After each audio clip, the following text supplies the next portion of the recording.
Los impuestos según Richard Pipes.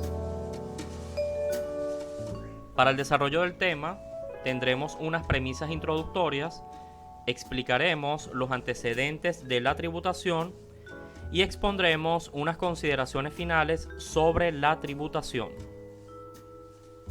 Premisas introductorias. Dentro de la clasificación de los impuestos encontramos a los impuestos directos que recaen sobre personas, por ejemplo, impuestos sobre la renta, y los impuestos indirectos que recaen sobre las cosas, los servicios y las transacciones, como por ejemplo el impuesto sobre consumo, el impuesto de aduanas. Sin embargo, la tributación regular y directa sobre los ingresos de la población es una innovación del siglo XX.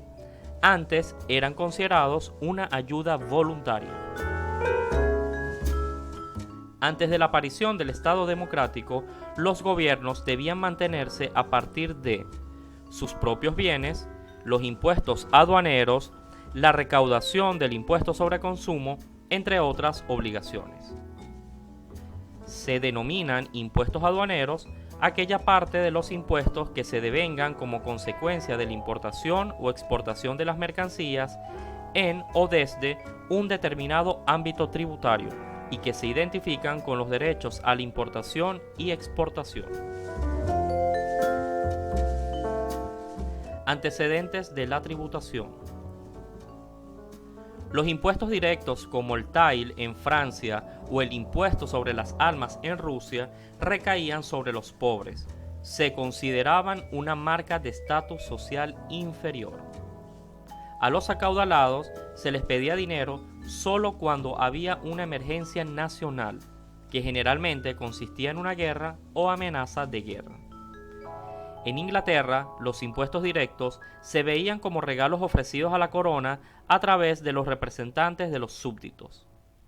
En la antigua Atenas, los impuestos eran considerados un rasgo característico de la tiranía. Los ciudadanos atenienses estaban exentos de ello. En caso de emergencia, los atenienses donaban dinero según su capacidad. En la antigua Roma, los romanos consideraban los impuestos directos como una forma de tributo y solo lo aplicaban a las naciones conquistadas y a los que no fuesen ciudadanos. En la Edad Media, la obligación de pagar impuestos regularmente se percibía como el equivalente a la pérdida de la libertad personal. Como regla general, los impuestos en Europa, al igual que en la antigua Atenas, eran una medida de emergencia en tiempos de guerra.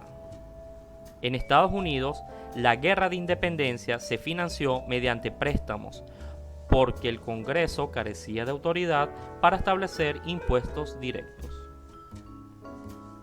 En resumen, por regla, el mundo occidental, desde la antigüedad clásica y hasta el siglo XX, la tributación directa regular, a diferencia de una emergencia, se consideraba ilegal, excepto para los pueblos sometidos.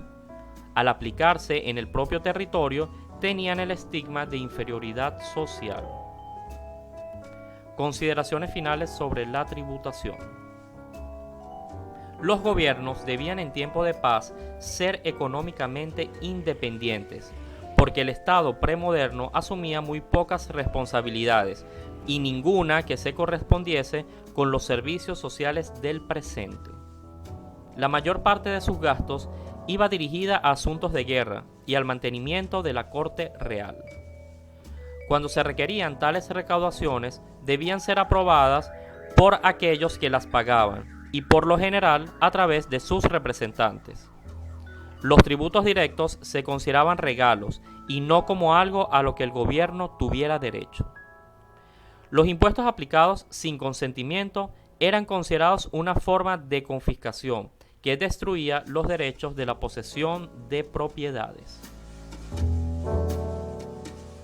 El impuesto ordinario, directo y progresivo sobre la renta es una consecuencia del estado de bienestar social y porque resulta necesario para financiar los grandes desembolsos que exigen los servicios sociales. En este sentido, un estudioso alemán pregunta: ¿cómo es posible que la gente ponga a disposición del tesoro, ávido de impuestos, la mitad o más de sus ingresos honradamente ganados, sin exigir a cambio ninguna contraprestación especial, y que las autoridades tributarias se las arreglen para formular los tipos impositivos de esta tributación de formas bien diferentes, incrementándola severamente una y otra vez mediante mecanismos de mantenerlos constantes mientras el valor del dinero se deteriora.